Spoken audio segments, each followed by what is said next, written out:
Ito na siguro ang pinakamahal na breakfast ride na na-experience natin so far.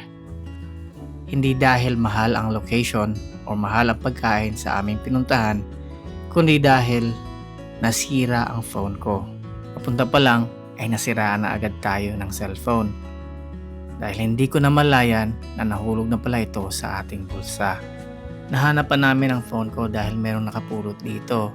Subalit pagtingin natin, wasak na wasak to. Hindi na rin mag-on at mukhang nasagasaan ang sasakyan.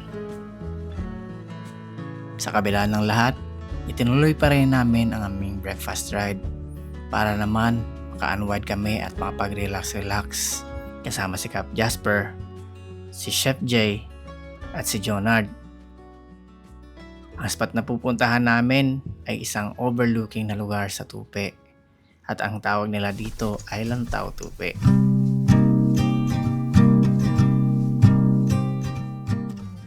Ang Lantaw Tupi ay isang sikat na overlooking spot na matatagpuan sa Barangay Calcam Road, Tupi, South Cotabato. Ang lugar na to ay perfect for chill rides, breakfast ride, at mga photo op. Kung magagaling ka ng Coronadal City, ang magiging biyahe is around 20 to 30 minutes lang. Ang mga daan dito ay simentado at meron ding mga liko-liko.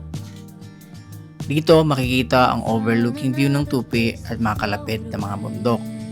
Presko ang hangin, lalo na kapag umaga.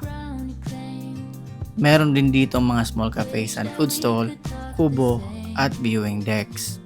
Meron din parking para sa mga sasakyan. Tahimik at relaxing dito. Perfect stop para sa mga breakfast ride. Ang best time pumunta dito ay tuwing umaga, during sunrise, at tuwing hapon kapag sunset. About the things we love, but you're not asking, making sure I'm fine. If I'm not you, I haven't tried enough. At dahil wala tayong cellphone, itong gagawin nating cellphone ngayon. Sige, sa sunod. 'Di ba? Kaloyan. So, dito tayo ngayon sa Tagaytay. Ang lamig dito. With the view. Ayan. Nice. Wala kang cellphone natin. Lugar, dyan lang kayo. Okay, so suggest naman kayo kung anong magandang phone, wag lang iPhone. Pag-iipunan pa. Kasi ang mahal. So, ganito dito ang service nila dito sa ano pangalan sa inyong lugar? Lantaw Tupi. Ang iyo wala wala pangalan. Mark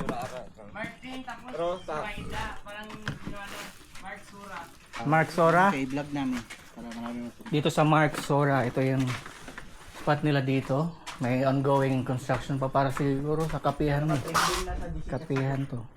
Maganda dito kasi kaysa doon sa spot, meron lang Tupi spot talaga doon. Pero mas maganda dito kasi medyo mas mataas siya. Mas kita ang view dito.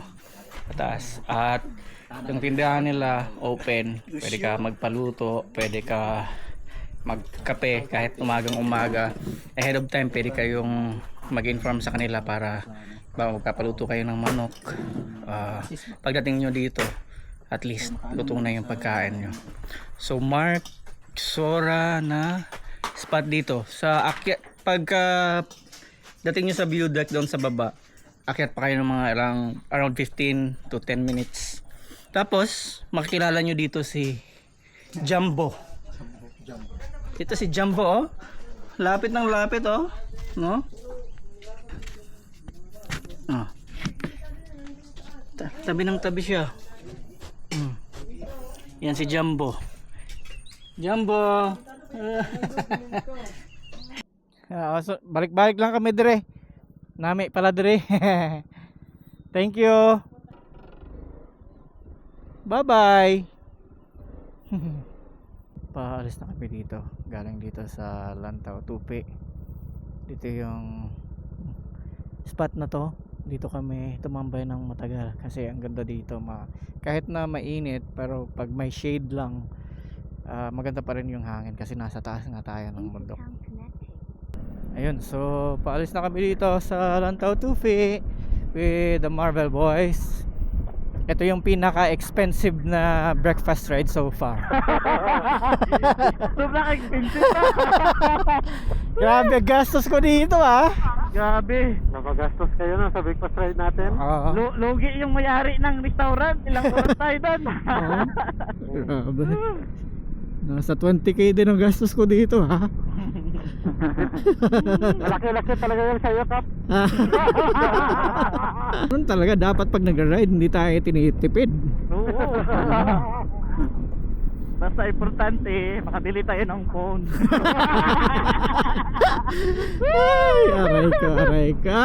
Baman! So wala muna tayong mga update kasi wala tayong phone.